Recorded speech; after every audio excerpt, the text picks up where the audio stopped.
Time 5 సరికల్లా Bhaskar Rao లేచి కూర్చున్నాడు. రోజు అంతే, ఆ టైము కతడికి మెలకువొచ్చేస్తుంది. Bhaskarrao central government officer. అతడి కింద 40 మంది గుమాస్తాలు పని చేస్తున్నారు.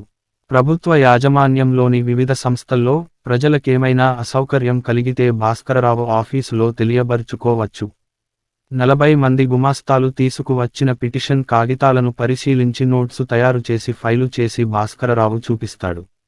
భాస్కర్రావు వాటిని ఆయా మంత్రుల కార్యాలయాలకు పంపుతాడు. భాస్కర్రావు నుంచి తరచు ఫిర్యాదులు వినడం ఏ మంత్రికి ఇష్టముండదు. ఆ ఫిర్యాదుల్లో మంత్రులకిబ్బంది కలిగించే విశేషాలు కూడా ఎన్నో ఉంటాయి. అందుకే భాస్కర్రావు ఆఫీసులో నిద్ర అలవాటు చేసుకున్నాడు. రోజూ ఉదయం సాయంత్రం కలిపి కనీసం 4 గంటలైనా నిద్రపోతాడు. ఈ కారణంగా ఇంట్లో నిద్ర పట్టదతనికి. నిద్ర పట్టకపోతే బాధలేదతనికి.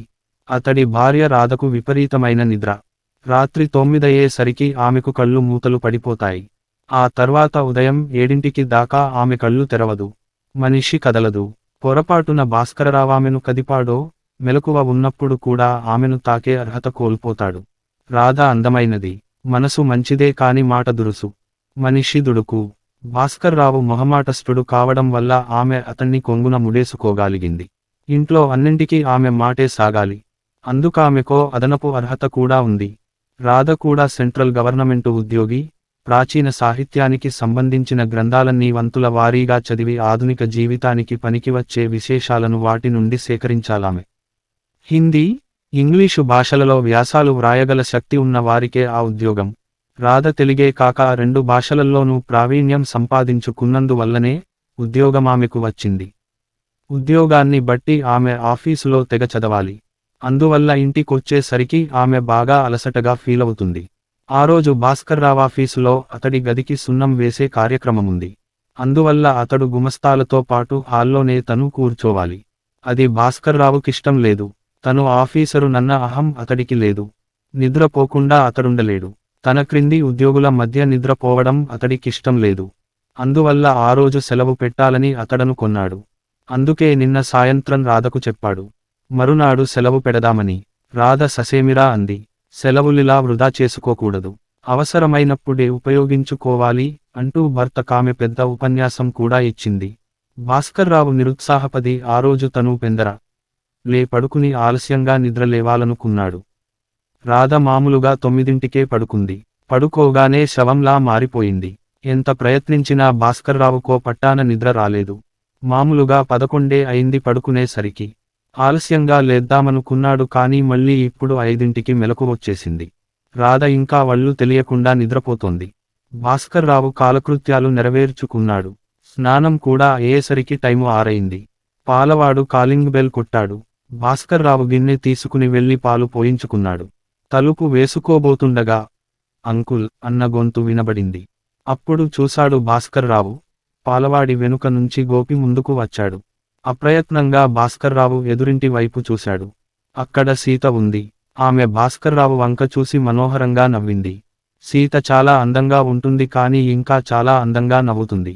ఆమె నవ్వుకు భాస్కర్రావు చిత్తే పోతాడు. సీత గోపి అక్క, BA ఫైనల్ ఇయర్లో ఉంది. ఆమెకు పుస్తకాల పిచ్చి. రోజు ఆఫీసు నుండి వచ్చేటప్పుడు రాధను పలకరిస్తుంది సీత. ఆ విషయానికి ఈ విషయానికి అడిగినట్లడిగి రాధ దగ్గర ఏం పుస్తకాలున్నాయో తెలుసుకుంటుంది. కానీ రాధనేమీ అడగదు. పుస్తకాలివ్వనని రాధ నిర్మొహమాటంగా చెప్పేస్తుంది. అందుకని మర్నాడుదయం గోపీని పంపి తను గుమ్మంలో నిలబడుతుంది. ఆ సమయానికి రాధ నిద్రలేవదన్న విషయానికి అందరికీ తెలిసిన రహస్యం ఎందుకంటే రాధ ముందెవరూ ఆ నిజాన్ని తెలియనట్లే నటిస్తారు. రాధలో ఏదో హుందాతనముంది. అంతా ఆమెకు భయపడతారు. అంతా ఆమెను గౌరవిస్తారు. ఏమిట్రా అన్నాడు భాస్కర్రావు గోపి వంక తిరిగి. మీ దగ్గర ఆశాదీపం నవలుందిటగా, మా అక్క కావాలిట. చదివి సాయంత్రాని కల్లా ఇచ్చేస్తానంది అన్నాడు గోపి. భాస్కర్రావు ఇంటింటా స్వంత గ్రంథాలయంలో మెంబరు. అది కాక చాలా పత్రికలు కొంటాడు. అటు పైన రాధ రోజూ ఆఫీసు నుండి వచ్చేటప్పుడు స్నేహితులనడిగి కానీ, పుస్తకాల షాపు నుంచి కానీ అద్దెకుగాని పుస్తకాలు తెస్తుంది. చూస్తానుండు అని భాస్కర్రావు లోపలకు వెళ్ళాడు. బీరువాలో పుస్తకముంది. సీతకు పుస్తకాలిస్తే రాధ దెబ్బలాడుతుందని అతడికి తెలుసు. అతడికి మొహమాటం. నవల తీసి గోపీకిచ్చి గుమ్మం దాకా వెళ్ళాడతడు. సీత అతడి వంక కృతజ్ఞత నిండిన చూపులతో చూసింది. ఆమె వెళ్ళిపోయాక భాస్కర్రావు తలుపులు వేసుకున్నాడు. టైము గడియే వరకు అతడు శ్రద్ధగా పేపరు చదివాడు. పేపరుతో పాటు పత్రికలేవీ రాకపోవడం వల్ల అతడు పేపర్లో మైనర్ డీటెయిల్స్ కూడా వదలకుండా చదివాడు. 7ంటికి అలారం మ్రోగింది. రాధ లేచింది. అలారానికి బదులు భాస్కర్రావే రాధను లేపచ్చు. కానీ అందులో చాలా ఇబ్బందులున్నాయి. సరిగ్గా 7ంటికి లేపితే ఇంకా మత్తుగా ఉందండీ, మరీ అంత ఎడంటే 7కే లేపాలా అంటుంది రాధ. ఆలస్యంగా లేపితే ఇంత ఆలస్యంగా లేపారు, ఇద్దరం ఆఫీసుకెళ్ళాలి గదా, ఇంటి పనులెలాగవుతాయి అని చిరాకు పడుతుంది. పెందరాలే నిద్ర లేపే ప్రసక్తి లేదు. మీకు నిద్ర రాదు, నేను నిద్రపోతే చూడలేరు అని తరచుగా భార్య అనే మాటలు భరించలేక, నేను నిన్ను నిద్రలేపను, నీకెప్పుడు లేవాలనుంటే అప్పుడు అలారం పెట్టుకునిలే అనేశాడు భాస్కర్రావు. ఇప్పుడు భాస్కర్రావు తినే తిట్లన్నీ అలారం టైం పీసు పడుతోంది. రాధ లేచి కాలకృత్యాలు తీర్చుకుని వంటింట్లోకి వెళ్ళింది. కాఫీ కలిపి తెచ్చింది. భార్యాభర్తలిద్దరూ కాఫీలు తాగారు. తర్వాత భాస్కర్రావు సాయం చేస్తుండగా ఆమె వంట చేసింది. భోజనాలు చేయబోయే ముందు ఇద్దరూ నువ్వు శ్రమ పడ్డావంటే నువ్వు శ్రమ పడ్డావని పరస్పరం అభినందించుకున్నారు. భోజనాలైపోయాయి. వంట చాలా బాగుంది అన్నాడు భాస్కరరావు. మీరు సాయం చేయకపోతే ఇంత బాగుండదు అంది రాధ. తర్వాత ఇద్దరూ ఆఫీసుకు రెడీ కాబోయారు. భాస్కర్రావు తన బ్రీఫ్ కేస్ సర్దుకుంటుండగా ఏమండి అనే పొలికేక విని కంగారుగా పరుగున వెళ్ళాడు. రాధకు కరెంటు షాకేమైనా కొట్టిందేమోనని అతడు భయపడ్డాడు. రాధ పుస్తకాల బీరువా ముందుంది. ఇందులో ఆశాదీపం నవల కనపడ్డం లేదు అందామె. భాస్కర్రావు గుండెల్లో రాయి పడింది. ఏం అన్నాడు. అది నా స్నేహితురాలిది. ఈ రోజు రిటర్న్ చేస్తానని మాటిచ్చాను. ఫవాలేదు, సారీ చెప్పు. ఆమె పుస్తకాన్ని అద్దెకు తెచ్చుకుందండి అంది రాధ. దాందేముంది, ఆ అద్దె మనమే ఇచ్చుకుందాం. అది కాదండి, ఆ పుస్తకం పోయిందేమోనని అనుమానంగా ఉంది. పోతే కొనిద్దాంలే, మీరు కాని ఎవరికైనా ఇచ్చారా అంది రాధ విషయానికి వస్తూ. నేనెవరికిస్తాను, ఇంకెవ్వరు, ఆ సీతకి. రాధ ఆ మాట అన్న తీరుబట్టి నిజం చెప్పడంలోని ప్రమాదం భాస్కరరావుకి అర్థమైపోయింది. నేనెందుకు కిస్తాను, భర్త తన కబద్దం చెప్పడని రాధ నమ్మకం. కాస్త వెతికి పెట్టండి, అవతల ఆఫీసు టైమైపోతోంది అంది. వెతకడం వల్ల ప్రయోజనముండదని తెలిసిన వాడు కాబట్టి ఎందుకు ఇప్పుడు వెతకడం, నీ స్నేహితురాలికేదో సమాధానం చెప్పెద్దు అన్నాడు భాస్కర్రావు. పోనీ ఇంట్లోంచి ఇంకేదైనా పుస్తకం పత్రిక తీద్దామంటే అన్నీ చదివేసినవే అంది రాధ. ఈ వేళ పేపరు వాడు కూడా పత్రికలేమీ ఇవ్వలేదు అంటూ అందించాడు భాస్కర్రావు. అసలిక్కడ పెట్టిన పుస్తకం ఎలా మాయమైందంటారు అంది రాధ అనుమానంగా. భాస్కర్రావు క్షణం ఆలోచించి పొద్దున్న బాగా తీరుబడి అనిపించి బీరువా సర్దానులే అన్నాడు. మీకెప్పుడు ఇలాంటి ఐడియాలే వస్తాయి నా ప్రాణాలు తీయడానికి అంది రాధ విసుగ్గా.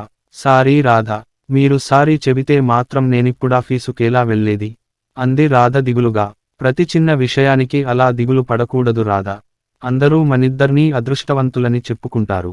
రాధ ఒక్క క్షణం ఆలోచించి, అన్నట్లు మీరీ రోజు సెలవు పెడతానన్నారు కదూ, నన్నూ సెలవు పెట్టమన్నారు కదా, ఓకే, మీకోసం సెలవు పెట్టేస్తాను అంది. కానీ సెలవు అవసరమున్నప్పుడే పెట్టుకోవడం మంచిదని నువ్వే అన్నావు గదా అన్నాడు భాస్కర్రావు. అన్నాను, కానీ చేతిలో నవల్లెకుండా ఆఫీసుకెళ్ళి ఏం చేయను అంది రాధ. అంటే అన్నాడు భాస్కర్రావు. అబ్బే ఏం లేదు, మీకర్థం కాదులెండి. ఎప్పుడు కావాలనుకుంటే అప్పుడు సెలవు దొరికే మనం నిజంగా అదృష్టవాంతులం కదా అంది రాధ మాటమరుస్తూ. భాస్కరరావు తన నిద్ర గురించి భార్యకు చెప్పుకోలేనట్లే ఆఫీసులో నవల చదవడం మినహాయించి తను వేరే పని చేయదని ఆమె కూడా భర్తకు చెప్పుకోలేదు. తాము నియమించిన ఉద్యోగుల నుంచి తాము కోరే పని ఏదో తెలియని ప్రభుత్వ కార్యాలయాలు దేశంలో ఎన్నో ఉన్నాయి. అటువంటి దేశంలోని ప్రజల అదృష్టం గురించి వేరే చెప్పక్కర్లేదు. కానీ ఆ ప్రజల్లో కొందరైన ఆ కార్యాలయోద్యోగులు మాత్రం తప్పక అదృష్టవంతులు.